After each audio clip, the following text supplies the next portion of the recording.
Oh God, who threw garbage there? Hey, it looks like a toy. I will take it home and clean it to see what kind of toy it is.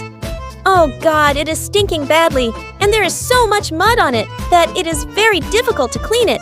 But if this toy is fit for playing, I will give it to some poor child who will take good care of it. Nowadays, people do not take proper care of their toys and throw them on the streets. Friends, finally, I washed and cleaned the teddy.